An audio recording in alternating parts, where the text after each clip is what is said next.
Salut tout le monde, c'est Gaëtan pour SlideHub. Voilà, donc encore une fois, vous avez un cadre en bas de cette vidéo. Si vous souhaitez accéder à toutes les informations contenues dans cette vidéo, mais au format écrit, je vous suggère de cliquer sur le cadre qui va vous emmener vers un article en relation avec cette vidéo sur mon blog. Vous accéderez également à des versions Word, OpenOffice, PDF si vous souhaitez consulter tout ça hors ligne. Voilà, nous pouvons donc commencer et nous intéresser au téléchargement et à l'installation du kit de développement Android. C'est parti, nous lançons notre navigateur et nous allons aller sur Google. Une fois sur Google, nous allons rechercher Android SDK. SDK comme Software Development Kit ou Kit de développement logiciel.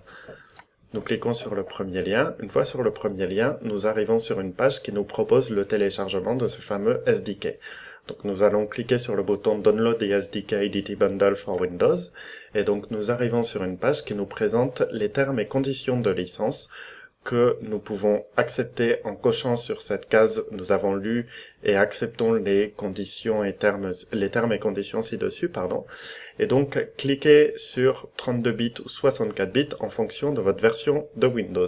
Si vous ne savez pas si vous avez une version 32 ou 64 bits de Windows, je vous suggère de vous reporter à mes vidéos précédentes ou alors à l'article dont je vous ai donné le lien en début de vidéo pour savoir comment faire. Tout est expliqué dedans. Donc, me concernant, je vais sélectionner la version 64 bits et cliquer sur le bouton Download the SDK IDT Bundle for Windows.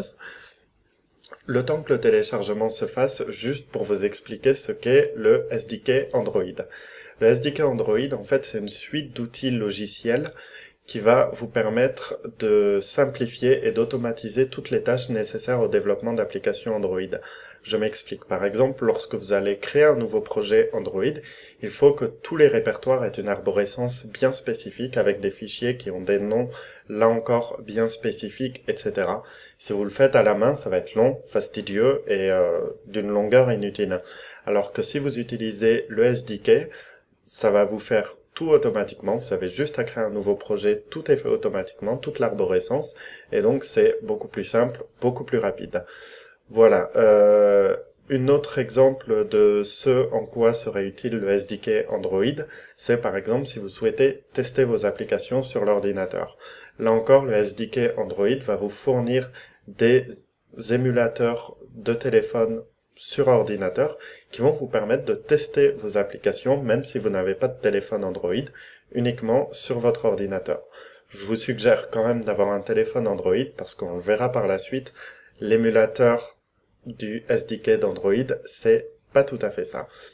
Enfin, je vais juste me permettre de vous préciser que si vous souhaitez plus d'informations sur Android et son SDK, il y a un petit lien là dans le cadre en bas. C'est un lien vers Wikipédia, vers l'article dédié à ça, et vous y trouverez plein d'informations. Normalement, vous devriez être comblé. Voilà, donc le temps que le téléchargement se termine, on va un petit peu préparer le terrain. Pour préparer le terrain, nous allons aller dans le disque C, dans mon répertoire utilisateur, pardon. Et dans mon répertoire utilisateur, je vais créer un répertoire que je vais appeler Development. Si j'y arrive, dans ce répertoire Development, je vais créer deux sous-répertoires. Un premier que je vais appeler Softwares et un second que je vais appeler Workspace. Donc, dans le premier répertoire Softwares, je vais stocker tous les logiciels dont j'ai besoin pour développer, et dans le second répertoire Workspace, ce sera pour stocker tout mon travail, donc toutes les applications que je vais développer. Voilà, une fois que le téléchargement est terminé, vous pouvez aller dans votre répertoire de téléchargement, et donc extraire l'archive dans ce nouveau dossier Softwares que l'on vient de créer. Je vous conseille l'utilisation du logiciel libre 7-zip pour extraire toutes les archives, quel que soit leur format. C'est juste une suggestion. Là encore, il y a un petit cadre en bas qui vous pointe vers un article de Framasoft qui explique comment installer et avoir une utilisation de base de 7-zip si vous n'êtes pas familier avec ce logiciel. Donc je vais extraire les fichiers dans mon dossier Softwares. Development, Softwares, voilà, ok. Donc là, l'extraction est en cours, ça prend pas très longtemps. Il y a quand même 500 mégas, hein, donc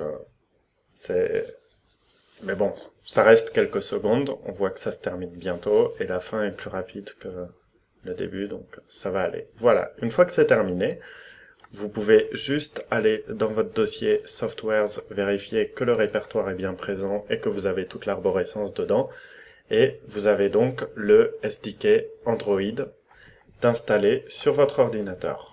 Voilà, cette vidéo est maintenant terminée, j'espère qu'elle vous a été utile. Il ne reste plus qu'à vous dire ciao bye bye et à bientôt.